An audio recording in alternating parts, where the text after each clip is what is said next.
Hello, and welcome to the Creature Feature podcast, where I find random people on VRChat and interview them to ask them questions so we learn more about them. Today, my guest here is Nepharite. How are you doing today, Neph? I'm doing pretty good so far. Nice. Do anything cool today? I woke up. That's enough for me to be pretty cool. Mm-hmm.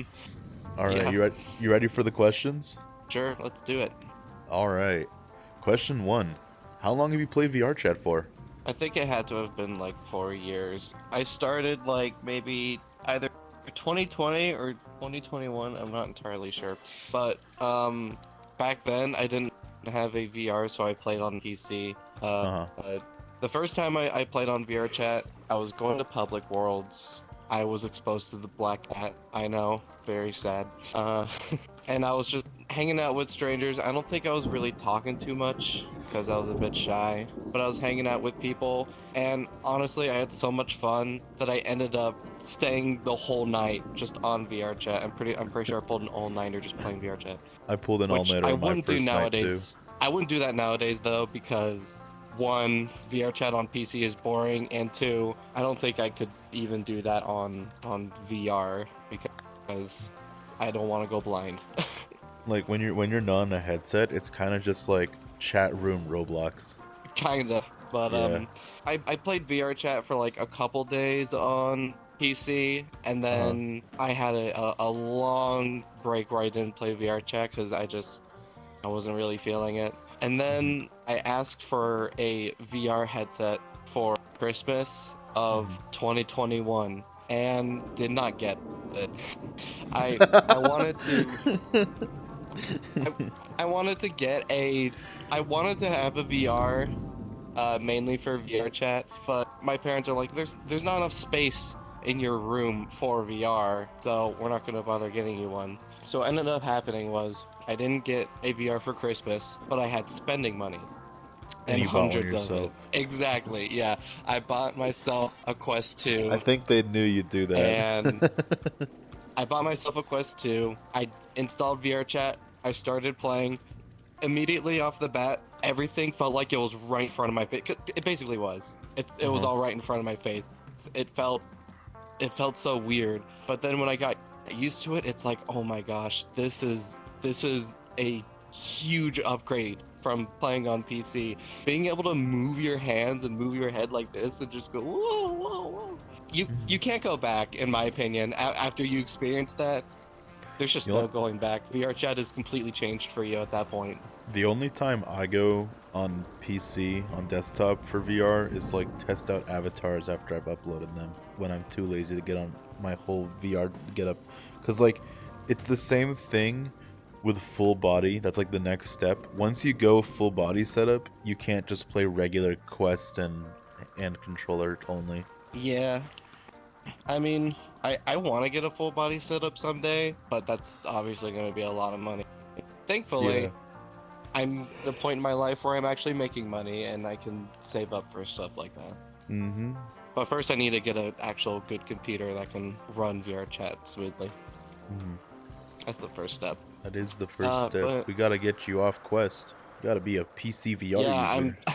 I'm stuck on Quest, and I swear every update that they make to this game, they keep ruining Quest more and more, and it's so annoying. Why did you decide to keep playing VR chat? Honestly, I don't think I would still be playing VR chat if it weren't for being able to experience it with friends. Because public lobbies, they were fun and all. And then I don't know what happened, but the society of VR chat has just like got a little Dwindled. toxic. Yeah. Yeah, it got pretty toxic. And I make this joke a lot where I say you cannot go into a public world without hearing the N word. That's I still stand by Yeah. that. There is just so many of that kind of person in VR chat public worlds, and I'm to the point where I can't even really stand doing it anymore. I just come on VR chat for hanging out with friends because there's just something magical about playing VR chat with your homies and being able to express yourselves with avatars and moving around, and there's No, I got you. it's like a regular voice chat or hangout or whatever, but there's just a bit More- more flavor into more it that depth just to makes it it. very appealing. Yeah. Yeah, there's more depth, and you have different environments that you can go to and stuff like that. Huh. All right. Next question. Do you have a favorite VR chat world? I it feels like I do, but it's hard to think. Hmm. I guess like objectively my favorite world would have to be in terms of usefulness, Prismic avatar search is the it's the best it's the best thing ever. Like Mm-hmm. almost every time I go on VR chat, I head straight to Prismic and just look around for avatars. It's just fun Yeah. being able to search for them, see what you can find, and what new favorites you might be able to stumble across. This avatar I'm wearing actually I found through Prismic. Mm-hmm. What's the last cool Um, one you found? the last cool avatar. Yeah. You can show it. I'll show you maybe the second or third last coolest avatar I found. What are you trying to hide? Let me see here. Let me actually look through my favorites. I did find this one, which I didn't know this character comes from Cookie Run, which now that I look at it, I see it. pretty obvious, right? Yeah, But it's something as simple as fizz bones for an avatar can just add a lot to me, and this one's fizz bones are just look at it go. yeah, bro. It goes a little jiggly. It's a little jiggly. Very wobbly. There's also this as well that I want to shout out. Oh, that's really good. That's really cute. Yeah. I like that. Yeah, I love that. it. The only thing I don't like about it is look at these paws. They look kind of Spread strange, you know, Yeah. little grippers. But yeah, if we want to count like actual worlds, like places to like run around and experience, some of my favorites would be like there's this one world called Serenity Sleepover that me and my friends used to go to a lot.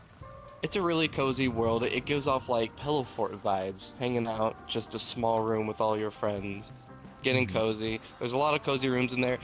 I know, doesn't sound that important. There's a billion VR chat worlds that sound exactly like that, but Serenity Sleepover is one of the OGs for me, and you don't really see a lot of people there anymore. So I hope me shouting out Serenity Sleepover could inspire people to check out that world and see how great it really is. Well, I'm sure the creator appreciates that.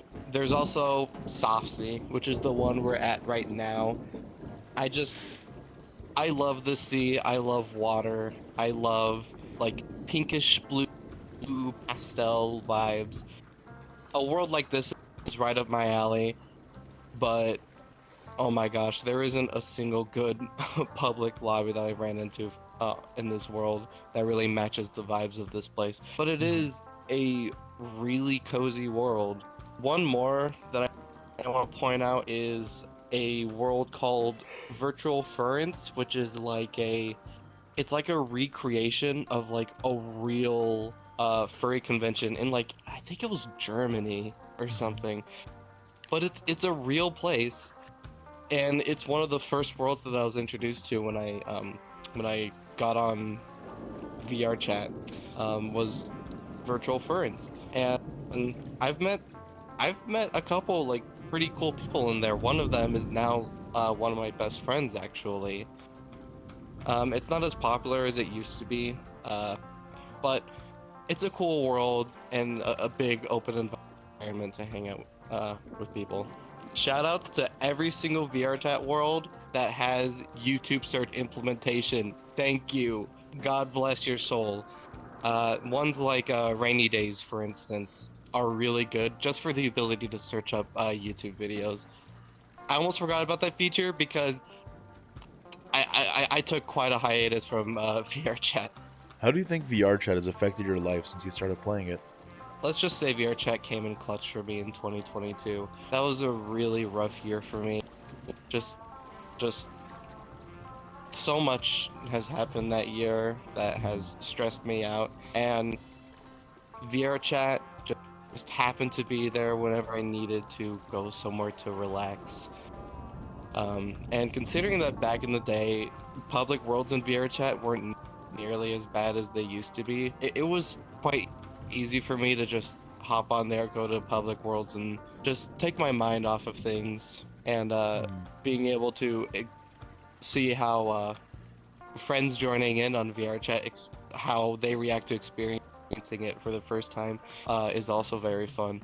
Yeah, it But is. yeah, VR chat has been the easiest way for me to calm down and get Hmm. away from everything, I guess. And also Yeah. just to have fun and goof with friends in a party. What made you pick the avatar you're using today? So this avatar, I have a, I guess you could call it a Poke Sona, however you want to pronounce it. It's a furret, and I call him Fidget. And he's basically just myself as a furret. There's not too much more depth to it. And when I was looking for avatars, I wasn't expecting there to be like a good furret avatar that I would enjoy, because a lot of Pokemon avatars are Kind of they're janky. they're Or they're avatars you would use for PC. They already have built-in animations that are like ripped from Pokemon or whatever, uh-huh. and there's no freedom to like being able to move around, which is what I enjoy with using avatars. So when I Hmm. found this furret one, and I actually get to move my hands around and move my head and make faces, Uh-huh. and the tail swishes around too, I'm like, yep, this is Finally. automatically one of my favorite avatars. So That's yeah, awesome. and my friends agree that this avatar is really great and really cute. So I end up using this one a whole lot. Sweet. All right. We're going to move to some more real life questions now. Are you ready for those? Real life, we're getting real with it. We're Okay. getting real. What do you do for work? I work at a casino. It is not a dream job by any stretch of the imagination. It's just a job that I was able to pick up easily. So it's my first job. Hmm. And I actually got hired there just a few months ago. So I'm basically just starting off this new chapter in life of being an adult and having these responsibilities. I work an awful 4 p.m. to 12 a.m. shift that I hate. Um, but it is what it is. I'm making money, and it's a start. And the people that I work with are nice. I used to work It's not that bad, I really. used to work a 4 to 12 shift as well. It's not great. Back when I had that janitor It's job not. from like last summer. Yeah, I'm not gonna live my whole life working that kind Yeah. of shift. Yeah, no. Definitely not for Are me. you more of a 9 to 5 kind of guy or do you like working at night or what? I do not like working at night, because when I hang out with people, when I hang out with my friends, it's usually around that time, like 5 p.m. or like 8 p.m. or whatever, that I'm Uh, hanging out with them. And obviously, having a shift like this means I cannot hang out with those people at those I times, at least. I prefer having an evening shift, but like it's kind of a balance for me. Like if I like the job enough, I don't care when I work it, which is my situation right now. I love my job, but if I don't like the job, I want a schedule that works better for me and my sleep schedule. I like to sleep in. I just want a schedule that works for my social life and being able to hang out with my friends. What is your favorite song? So my favorite song changes like every year, Uh-huh. because I get introduced to new songs, and I stop listening to old songs, or I don't listen to them as much. Okay. Um, I could list off some of my favorites that I have right now. Um, Tech It by Cafune, or how you pronounce it, Cafune, Uh-huh. whatever. That is a really good It's a song. banger. Yeah, I was introduced to it last year, and the normal version is absolutely the best one. Anyone who thinks that speeding up the song or slowing it down makes it sound better, heck no. No. The original Yeah, no, is where it's your at. our mutual friend showed me that song too. It's pretty good. Yeah, it's on my unless you're playlist. unless you're caramel dancing, don't speed up any songs to try and make them sound better. Another one that was introduced to me recently is called Seventh Heaven. It's a really good song. It's by I don't even know how to pronounce his name. Like I know her or something. I think that's what the name was. Uh-huh. I'll check real quick. But while I'm doing that, I'll also shout out indie artist Jack Stober, who makes a lot of weird songs, but they have a special kind of energy to them that people don't really replicate in the music industry Mhm. that often. He kind of My reminds me of favorite song from him is Small World. Owl City. I don't know who that is. It's the people that wrote Fireflies. Oh yeah, yeah, I remember Fireflies. That song's also good. Yeah, Mhm. like I know her, you know her, Seventh Heaven, Inoha. That's how you spell their name. That song's really good. Um, and another artist I want to shout out is Sydney Gish, who also makes some really good cozy songs. Mhm. Yeah, if you ever get a chance, check them out. Check out those songs, those artists. You may or may not be disappointed depending on your taste in music. Okay. What is your favorite meal? Mac and cheese is probably my favorite meal. I I loved it ever since I was a kid, and I still shove whole boxes of macaroni into my mouth every Wait, you so get often. boxed? What? You Oh, get boxed I mac and cheese? I get the Kraft mac and cheese, you know, the bad kind. Oh, I can't with But I that. I'm also but sorry. I get I get the deluxe ones too, which What? are nice and gooey. What's the deluxe ones? Like the microwave ones? It's no, the deluxe ones are basic. They're like they're also boxed, but they use like actual like gooey Cheese? cheese, you know, Yeah. like Not cheese. plastic. I don't. Yeah, no. I know a lot of people like Kraft. I hate Kraft. My cheap go-to is this microwavable brand that Safeway has from their Signature Select stuff. But if I have the time, I always go for oven baked because it's just easy enough to do, and it's just so much better. Well, I'm definitely not the person to go to for quality food Uh huh. because I shove McDonald's into my mouth. I shove Jack in the Box into my mouth. I eat Panda Express. I eat Kraft macaroni and cheese, and I love that crap. People sleep on Jack in the Box. It's so good. I don't eat it often, but it is pretty good. Yeah, but fast food bad. Fast food's so bad. I deleted DoorDash the other day to try and curb my usage of fast food and help my wallet a little bit. Yeah, I definitely need to venture out and eat new things Yeah. because I'm far from the healthiest person. Cooking is not that hard. You just follow a set of instructions and it gives you all the amounts and stuff. If as long as you can read, you can cook. Yeah, but why do that when I could put some in the microwave for 2 minutes and then go back to whatever Okay, but what time what I was wasting? but what yeah, exactly. Like you spend 30 minutes scrolling Blue Sky, or you spend 30 minutes making a nice meal, and now you have a nice meal to eat while scrolling Blue Sky. I'm not saying that I have an excuse for why I do this, Yeah, I know. but I have a bad one. uh Time is money, huh? Okay, okay. Time is money and my belly is empty. What is a random fun fact about yourself? Random fun fact about myself. Well, what's fun about me is the real question. Quite a bit. I'm just gonna let you Um, answer it though. Me literally trying to think about what's interesting about me.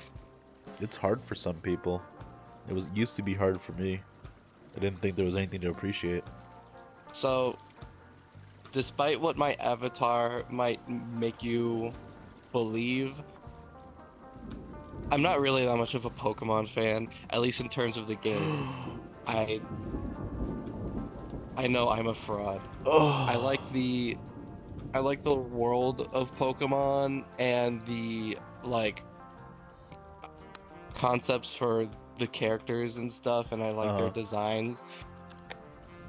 I have barely touched the mainline series because of a couple reasons. One of them is I'm not really into turn-based RPG games. They just feel slow and not very interesting to me. That's actually why I haven't played Undertale in the longest time. I think I played Undertale for the first time in like 2021 maybe, if I had to say. Uh but yeah, with that said, the only real Pokemon games I've actually played are like Pokken Tournament. Hawkins pretty fun. And I like fighting games. I like beating Not all of people them, up. but I like beating people up. And I tried getting into Legends Arceus. I played it a little bit, Uh, and then haven't really picked it up since because I, I just I don't really know what I'm supposed to do in that game. I'm gonna be honest. But yeah, I have a habit of like finding myself like invested into characters from media and such without actually delving into the media that it's from too much. Like Nico from One Shot is a character that I find to be very adorable, and I know everything about One Shot. I've seen an entire playthrough of that game, but I've only seen, I actually haven't played the game myself because again, top-down RPG game that doesn't look like it would be my cup of tea. I've never played Undertale, and I don't plan to. I watched a playthrough. I'm I'm done. making you cry because I haven't played Undertale. Yep, Because it's reminding you of how you haven't played Undertale. yep. And then I shed gallons of tears. Well, don't worry because I also played Deltarune too, so you don't have I've to played get on my Deltarune. case about that either. Deltarune's fun. I like the fighting mechanic more. It's more fleshed out. Oh yeah, definitely. What do you do to relax after a busy day?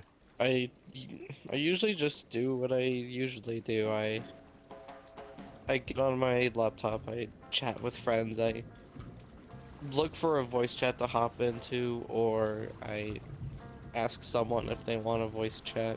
My answer back in the day would say getting on VR chat, but now, because I only really play it with friends now, but when I get home from a busy day at work, that's usually what I end up doing. And because I get off at like 12:20 or whatever, uh, I'm not up for too long until I hit the hay and catch some Z's. Alright, Neff. We're gonna move on to some more deep personal questions. You ready? Sure, Alright. let's do it. Who or what has been the biggest influence on your life? The biggest influence on my life has to be my parents.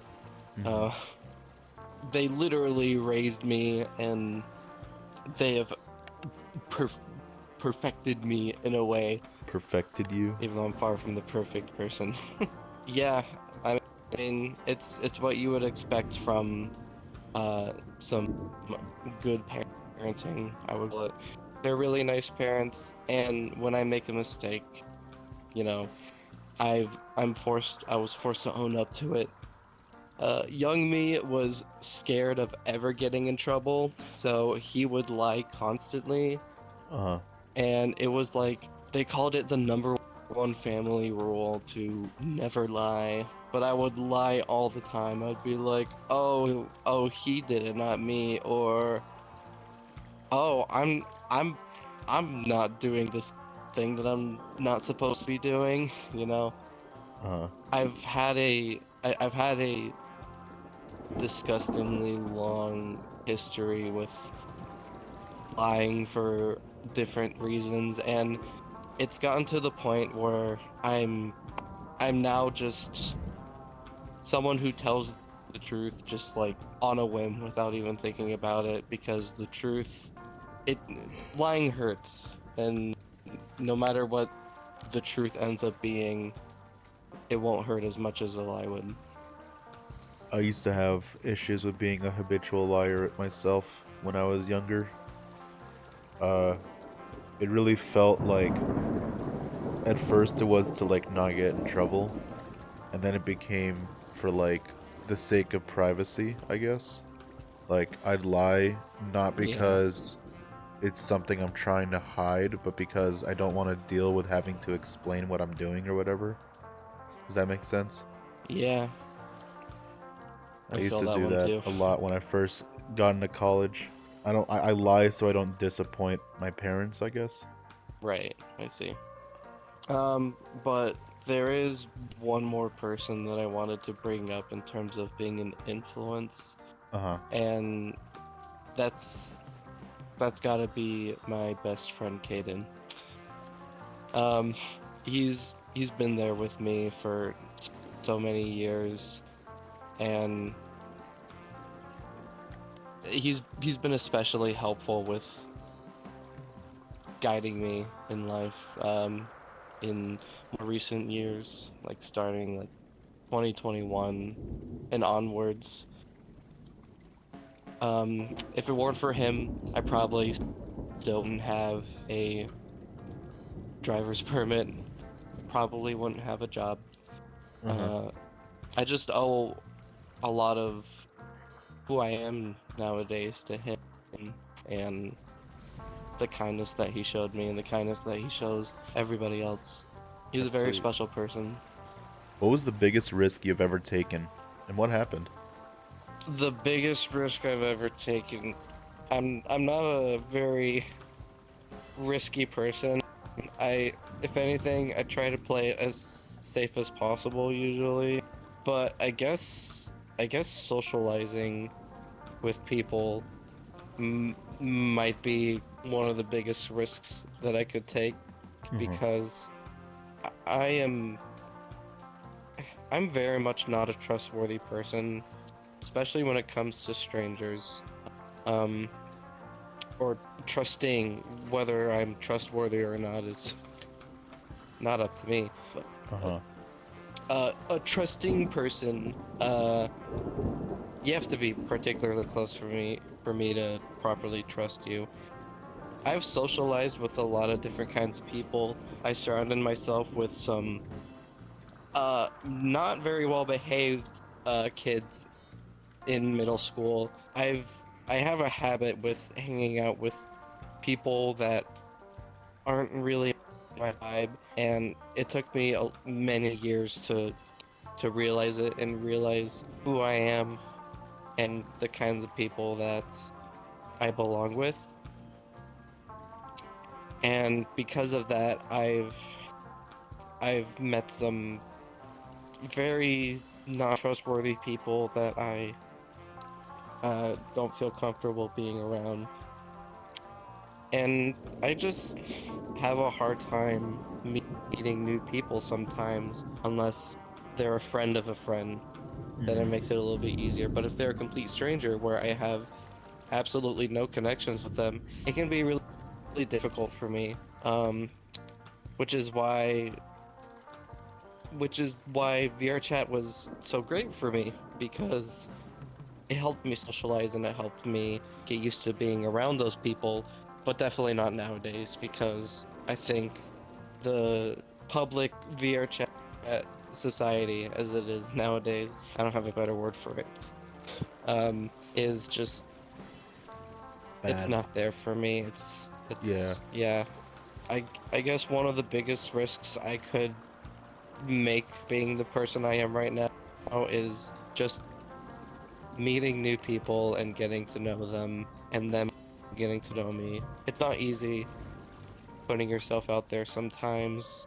Some great things can happen because of that. So I try to get out there more and socialize more and express Mm. myself more even if sometimes I'm afraid of doing that.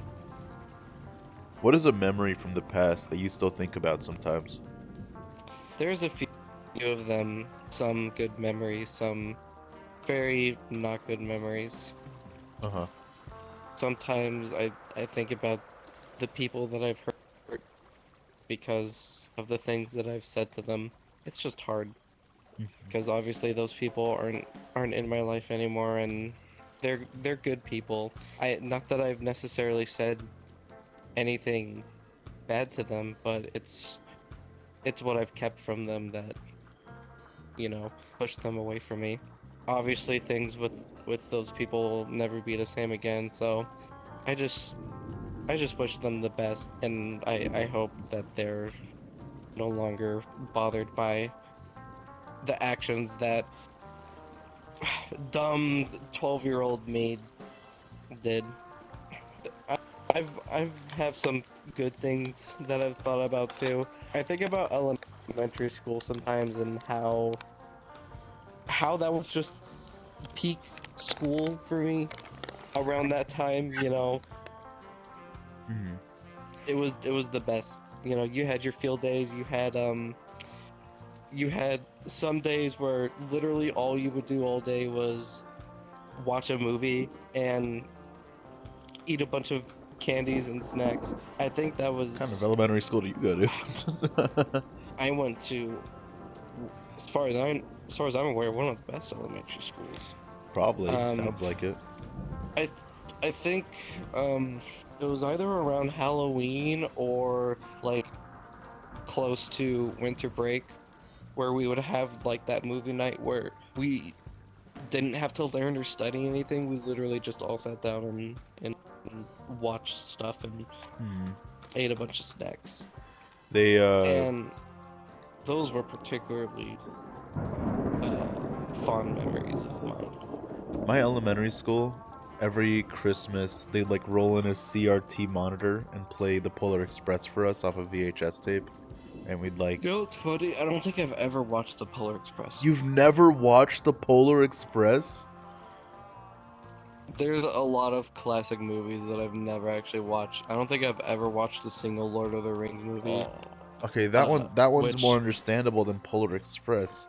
We're in the same age bracket. How are you never shown Polar Express? I probably was shown it, but I was too young to remember anything Oh. about it. I just know that one meme with the kid. That's it. Hey, did you know that this train is actually a steamroller? That one? The I fucking the think I don't nerd know. kid? It was just it was just that picture of him. Oh. What motivates you to keep pushing through life? I would say the biggest motivator would just have to be the people that support me. I'm a very much a friends kind of person. A lot of my life revolves around the people that I hang out with and the friends that I make. Mhm. So, if anything, all the things that I want to accomplish in life is mainly, well, it's partially because of myself, because I have my own goals that I want to do, but it's also because of them. Like, I just want to make them happy, and I want to go places. It's not there's not too much more that motivates me. Mhm. But definitely the people around me are great motivators. I sometimes I am kind of the same way where it's more about how my actions affect other people and their mood and what they think of me as the main motivator, and not whether it's good for myself. But I've learned to like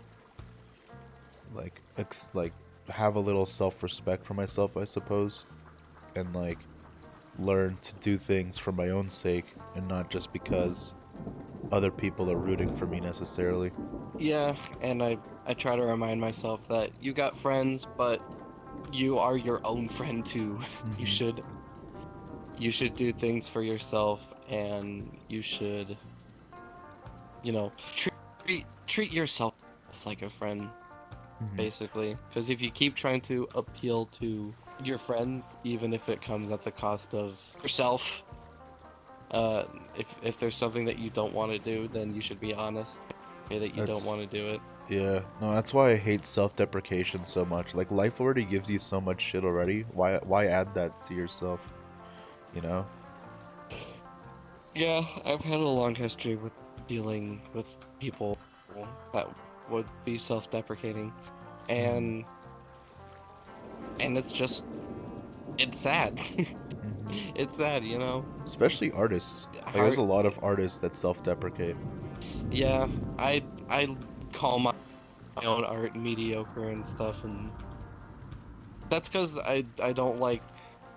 Maybe it's just me trying to be honest with myself. Like, there's people out there that are better at art than I am. That's not to say my art isn't special or even bad. I don't know. I try not to be too harsh on myself though, Uh-huh. I mean, hey, because like I said, I hate if a self-deprecating. banana taped to a wall can make millions of dollars in auction, I'm sure a picture of Poof or Fidget or whatever, or whoever drawn by you under the right circumstances could be sold for a few $1,000,000. Yes, and then I'll be a millionaire, and Hmm. then You'll make for I its get a real. yes. I will biologically create ferrets, Yup, and they'll exist and stuff. yup. And you'll release them upon the world to cause havoc. Exactly, and then we'll take over the world and we'll create a furry monopoly. Yup, yup, yup. What is a moment or experience that changed your perspective on something? That one's definitely a thinker question. Well, I've had experiences with different kinds of friends that made me realize that, man, a bunch of people look at things in a different light. Like, there's so many different perspectives in the world, and there's so many different ways that one thing can be viewed. Uh-huh. And that usually causes a lot of arguments and stuff. My own perspective on something isn't the only perspective that there is, Yeah. and that's something that I try to be mindful of whenever I share things with people. It's like, you don't know what they might think of something. I sometimes share like a piece of art or something to someone Uh-huh. that I think might enjoy it, and then they're like, "And it looks okay, maybe a little bit generic," and I'm like, "What? I I thought you would love this. Look how adorable this is." But yeah, it's just knowing that there's different perspectives on something is sometimes it's scary because there's gonna be a lot of people out there that will disagree with what you think is right, Uh-huh. and I guess that's why we have things like politics and stuff like that. Evil things in the world like politics, and it's Yup. all because we cannot be a hive mind. We cannot just all have the same outlook on life. You should create a mind control device when you become a millionaire off selling furry art. Exactly. It's Yep. just that easy. Just do it Yep. Just do it. with the millions of dollars that you made. MK Ultra this bitch. So that was all the questions I had. What makes the Creature Feature podcast a little different is that we give room for the guests to say whatever they want to say too. So do you have a topic or question that you want to ask today? So something that I love to obsess about sometimes, but not too often for obvious reasons, is childhood and nostalgia. Mm-hmm. That's something that I love to get wrapped up in, like every few months or so. You know, I try to space it out, so obviously that nostalgia still hits for me. So, I guess I'd like to talk about some nostalgic moments from your childhood that has sh- shaped you to be the person that you are today, basically, or just things that you look back on For me? in fond memories. Yeah.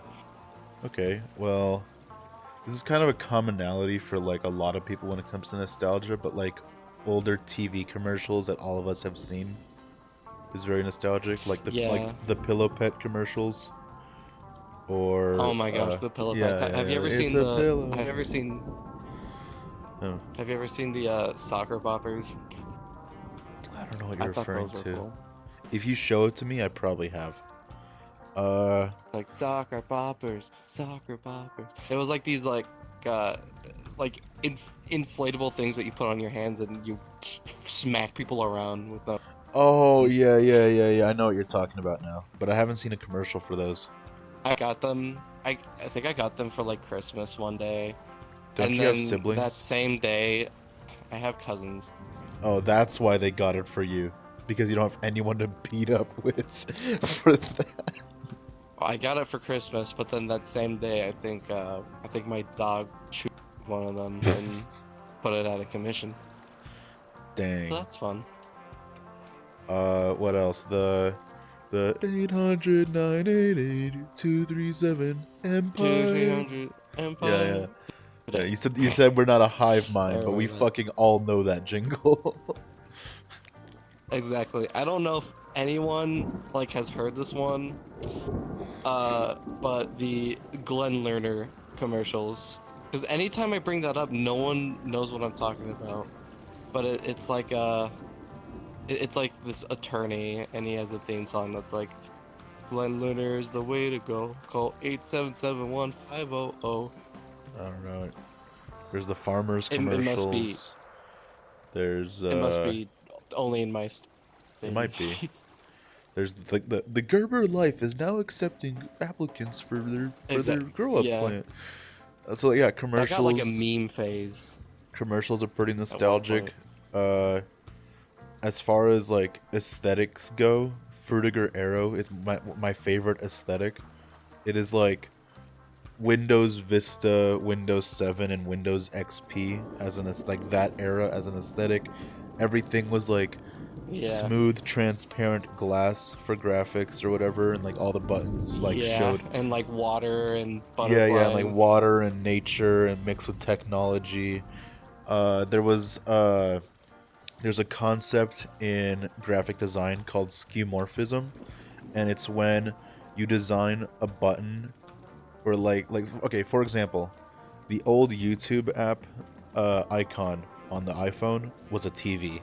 That's what skeuomorphism is. It's like when the function is shown on the cover, right?